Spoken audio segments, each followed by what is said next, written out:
नमस्कार दोस्तों। आशा है कि आप सभी अच्छे होंगे। आशा करती हूँ कि महाभारत पार्ट 12 आप लोगों को पसंद आया होगा। महाभारत की आगे की कहानी पर चर्चा करेंगे, तो चलिए वीडियो को शुरू करते हैं। पांडवों के जाने के बाद शकुनी ने दुर्योधन को भड़काया। भांजे, तुम्हारी जीती राशि को जीजाश्री ने लौटाकर अच्छा नहीं किया। अब तुम देखना, धनुर्धर अर्जुन और महाबली भीम द्रौपदी के अपमान का बदला जरूर लेंगे।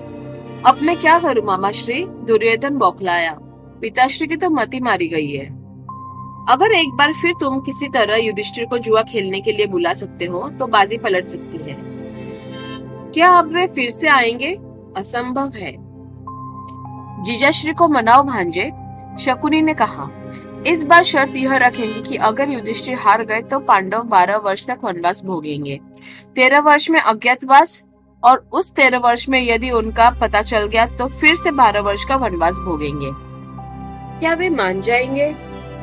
क्यों नहीं मानेंगे? युधिष्ठिर कभी भी जीजाश्री की आज्ञा नहीं टालेंगे। जुआ खेलना तो क्षत्रियों का धर्म है। मामाश्री की बात सुनकर दुर्योधन अपने पिताश्री के पास पहुंचा और उन्हें पांडवों का भय दिखाकर उपयुक्त शर्त पर युधिष्ठिर को बुलाने के लिए कहा। धृतराष्ट्र अपने पुत्र की सुरक्षा के लिए इतने चिंतित हो उठे कि एक बार फिर से युधिष्ठिर के पास जुआ खेलने का प्रस्ताव भेजा। पांडव चिंतित हो उठे। युधिष्ठिर के सामने कोई बोल नहीं सका। पांडव फिर जुआ खेलने के लिए आए और 12 वर्ष के वनवास और 13 वर्ष के अज्ञातवास की शर्त पर जुआ खेले। शकुनी ने अपनी कुटिल चालों से पांडवों को फिर पराजित कर दिया। नियति के वशीभूत होकर वे अपना सब कुछ हारकर 12 वर्ष वनवास के लिए वन चले गए। उनके वनवास चले जाने से दुर्योधन भयमुक्त हो गया। धृतराष्ट्र भी मन ही मन प्रसन्न थे, परंतु सारा नगर दुराचारी दुर्योधन और धृतराष्ट्र के पुत्र मोह पर थू थू कर रहे थे। भ्राताश्री जिस प्रकार पांडवों से छल किया गया है, उसका प्रतिकार वे अवश्य लेंगे। विदुर ने दुखी मन से धृतराष्ट्र से कहा, कुरुवंश के विनाश को अब कोई नहीं बचा पाएगा। तुम सदैव उनके हित की बात करते हो विदुर। धृतराष्ट्र ने क्रोध में भरकर कहा। अच्छा है, तुम भी उनके साथ चले जाओ। धृतराष्ट्र की बात सुनकर विदुर का मन आहत हो उठा। वे उसी समय हस्तिनापुर छोड़कर पांडवों के पास वन में चले गए। उनके जाने से दुर्योधन, कर्ण, दुशासन, शकुनी और अन्य कौरव भयभीत हो गए। वे आचार्य द्रोण की शरण में आ गए और उनसे अपनी रक्षा करने की प्रार्थना की। आचार्य द्रोण त्रिकालदर्शी थे। अर्जुन के प्रति उनका बड़ा मोह था। वे बोले, पुत्र दुर्योधन, तुम मेरी शरण में आए हो, मैं तुम्हारा विपत्ति में तुम्हारा साथ दूंगा, किंतु आज से 14 वर्ष तुम्हारे सामने घोर विपत्ति समय होगा। तब तक तुम सुख का जी भरकर उपभोग करो। आचार्य द्रोण की भविष्यवाणी सुनकर धृतराष्ट्र चिंतित हो उठे। उन्होंने अपने मंत्री संजय को भेजकर अनुनय विनय करके विदुर को पुनः अपने पास बुला लिया। विदुर ने उन्हें समझाया कि अभी भी कुछ नहीं बिगड़ा है, पांडवों को वन से बुला लेना चाहिए। लेकिन दुर्योधन अपनी जिद पर अड़ा रहा। कर्ण की सलाह पर वह वन में असहाय पांडवों को मार डालने का स्वप्न देख रहा था। उसी समय महर्षि व्यास हस्तिनापुर आए और धृतराष्ट्र से बोले, राजन, तुम्हारा पुत्र दुर्योधन निरंतर पांडवों पुत्रों पर अत्याचार कर रहा है और तुम चुप हो। तुम्हें पता है तुम्हारा पुत्र पांडवों का वध करने वन में जा रहा है। वह अब मेरे वश में नहीं है महर्षि, धृतराष्ट्र ने कहा। मेरे समझ में नहीं आता कि मैं क्या करूं और उसे कैसे समझाऊं। राजन, महर्षि मैत्र काम्यक वन में पांडवों से मिलकर इधर ही आ रहे हैं। उनकी बात ध्यान से सुनना। वे दुर्योधन को समझाएंगे, उनके साथ किसी तरह की अनुचित व्यवहार मत कर बैठना।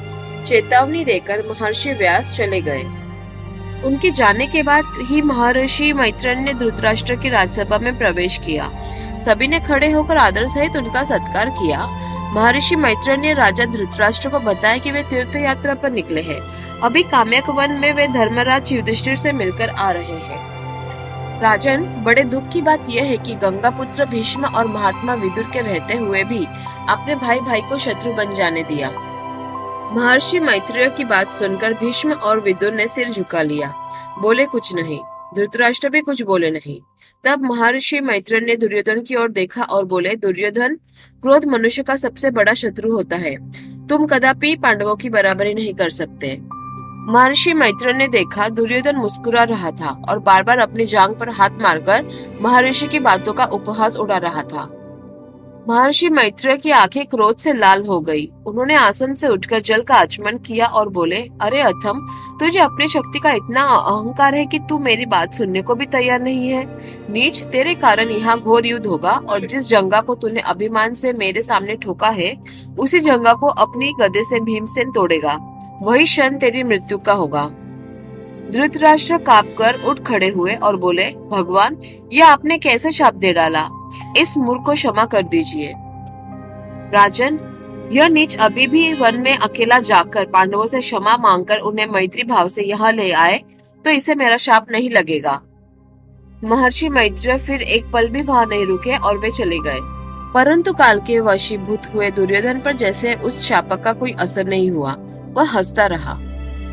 उधर कामयक वन में व्यास जी ने पांडवों से भेंट की। व्यास जी ने अर्जुन से कहा कि वह अपना समय नष्ट न करे, उसे दिव्य अस्त्र शस्त्रों को प्राप्त करने का प्रयत्न करना चाहिए। अर्जुन व्यास जी की सलाह मानकर अपने भाइयों को वन में छोड़कर हिमालय पर तपस्या करने पहुंचे। वे इंद्रलोक नामक पर्वत पर पहुंचे। वहां उनकी भेंट एक बूढ़े ब्राह्मण से हुई। ब्राह्मण वेश में वे स्वयं इंद्र थे। ब्राह्मण वेशधारी इंद्र ने उनसे पूछा कि वह तपोवन में क्या करने आया है। अर्जुन ने उन्हें बताया कि वह दिव्य शस्त्रों की खोज में आया है। देवराज इंद्र ने उससे कहा कि पुत्र, महादेव की तपस्या करो, तुम्हारी इच्छा अवश्य पूरी होगी।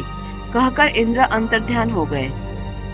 अर्जुन ने महादेव की घोर तपस्या की। एक दिन एक धनुर्धारी किरात वहां अपनी पत्नी के साथ आया।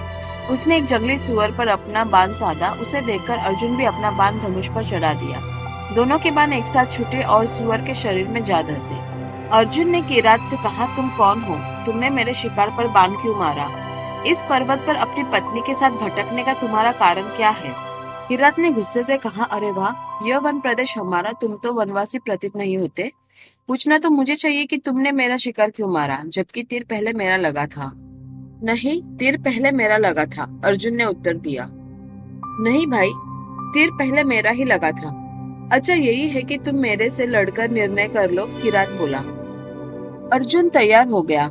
किरात के कहने पर उसने ही पहले किरात पर बाण छोड़े। तरह तरह के बाणों को छोड़ने पर भी किरात पर कोई प्रभाव नहीं पड़ा।